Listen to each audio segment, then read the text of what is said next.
One of the greatest privileges of being white in this country is to encounter a police person on the street and live to tell about it.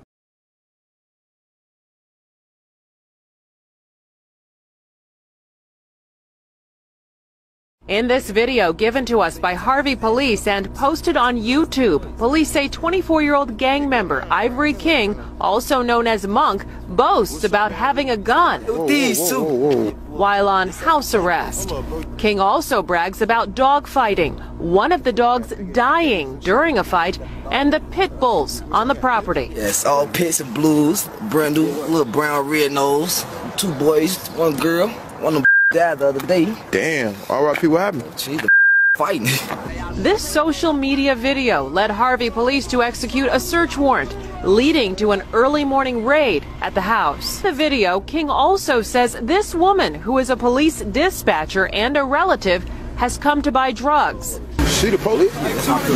So are multiple men armed with guns inside a van and wads of cash. King also talks about how he runs this block in Harvey.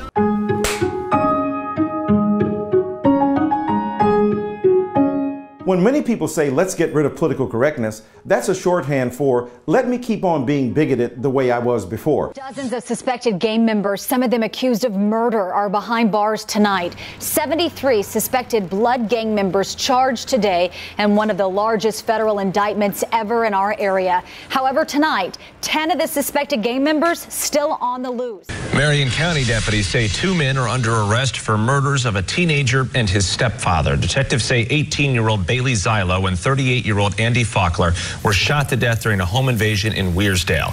You can see them right here. First is 20-year-old Isaiah Richard, and the second, 19-year-old Emmanuel Tuggerson. It was Tuggerson that was already in jail on unrelated charges. They both now face 2 counts of first-degree murder.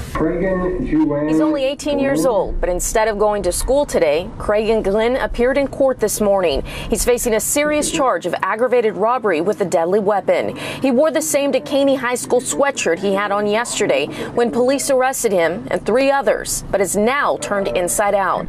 Prosecutors say Glenn, along with 2 others, robbed GameStop employees at gunpoint Thursday morning. Sources tell us one of the students told investigators he needed money for a school trip. Sources tell Channel 2 3 of the students have athletic scholarships to college. Alton County Sheriff's Office says they have made an arrest in a triple homicide case. Take a look. 19-year-old Kenneth Chisholm is accused of murdering 2 adults and their teen son Tuesday. Authorities say they found 46-year-old Philip Miller and 52-year-old Lori Miller dead inside their Ruffin home. 13-year-old Vincent Miller was found outside. The couple's 9-year-old granddaughter survived with a gunshot wound to her leg. As the great philosopher Sean Carter said, you was who you was before you got here, player, and you might change, but that's just the top layer.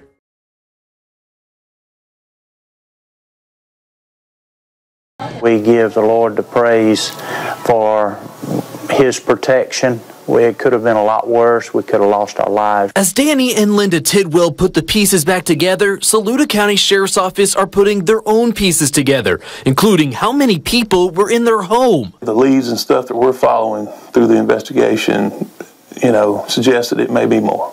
So we're following every lead we can to make sure we get everybody involved, not just a few of them. 2 suspects, Jerry Kirk and Abin Lohman, have been arrested, but the Tidwells say there was at least 1 other. 3 men, what we think was 3 men. Could have been more, but what we think were 3 men. Cockrell says just looking at the house, they can tell more people were involved. When you think about the collective white fragility of many white Americans, black people, brown people, red, yellow people, you know what we do? I'm gonna break a secret to you. We're very cautious and careful about how you might interpret things. 14 people in Richmond County custody after a gang investigation spanning 2 years. 2 more are still on the run, one being transferred here from across the country. Because you're very fragile, your feelings might get hurt. You have had 44 of 45 presidents. Most CEOs of American Fortune 500 companies have been white. Where are the tears of white America coming from? To be white is to be seen as, I'm just a human being, I'm just an American, why can't you guys do the same?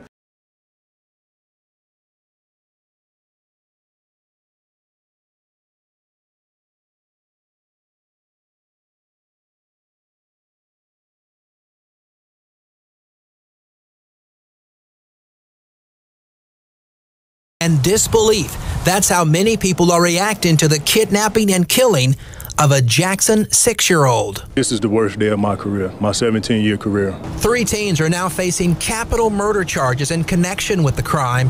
19-year-old Byron McBride, along with Dwan Wakefield and DeAllen Washington, are being held in the Madison County Detention Center. So many white brothers and sisters don't understand they possess a race. When you hear gender, what do we think? Oh, that must be the women.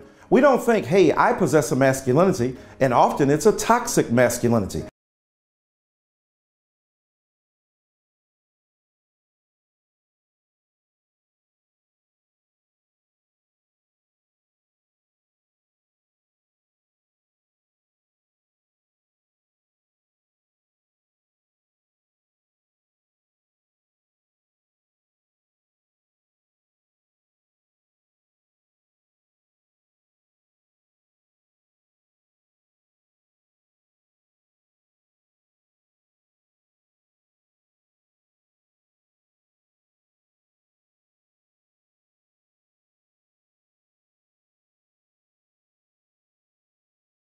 Many white brothers and sisters, when they hear the issue of race, they think the other. They never think themselves. It was the great late Gore Vidal who said, "We live in the United States of amnesia." So America is obsessed with history when what? It's a reenactment of the Civil War, some battle that was lost in the South. So when it's about black history, why don't you people get over that? New at 10, principal punched. Now a Milwaukee middle schooler could face charges. Howell? Darian Howell appeared in court Wednesday morning for the first time since his arrest. You're a senior? Yeah. Are you graduating? I'm supposed to be graduating next month. But it looks like graduation may be in jeopardy. In a letter to parents, administrators at North Park High say he will be expelled. Howell told police he was attacked by a group of students Monday morning at the school in Opelika and brought a pocket knife the next day to be prepared. Besides the charges related to the stabbing, police say they found an ID that wasn't his and credit cards under someone else's name, all of which were reported stolen last month. Stop obsessing about slavery. Stop talking about reparations. Stop speaking about historical oppression. Talk about what's going on now. When it makes America look great, claps, applause. When it doesn't, get out of my face. Stop living in the past. How he didn't kill me. Joyce does not want us using her last name for fear a suspect behind a vicious attack may find her. I heard banging, and I thought somebody was putting things away in a drawer. The crime all happening a short time after Joyce arrived at the Crittenton Children's Center on Elm Avenue in April. A man who police say entered before workers arrived, attacking her with a hammer and almost beating her to death. It took 8 staples to close the laceration on my head. I was left with a concussion. Photos show the gruesome injuries Joyce suffered. Over a month after the attack, only a scar now shows on Joyce's face. But today, a photo of a different kind brought back nightmares from the attack. And I still have these flashbacks. They were better till this morning. Police released this picture of the suspect. After being told about this update, Joyce says she couldn't bear to see it. I'm back at square one. It's like it just happened today. My role is, for many communities, a paid pest. That's what I do. I'm a professor. So I get paid to think about stuff that is pestiferous. I try to use humor, I try to use self-deprecation, but the ultimate goal is the same. Can we challenge the forces of unconscious white privilege and implicit bias to come out of the closet and to be held accountable? That's my job. One of my white students, after reading a book that horrendously detailed the tragedies and horrors of white violence against black people, said, "For the first time in my life, I feel ashamed to be white." I didn't want him to get stuck in a pocket of misery and guilt, because white guilt ultimately will not fix anything. You're going to get into circles that I will never get into.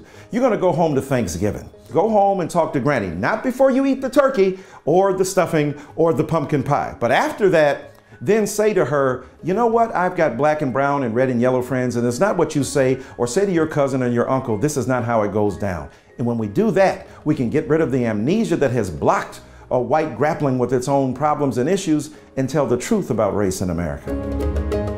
My name is Michael Eric Dyson, and this is my brief but spectacular challenge to white America.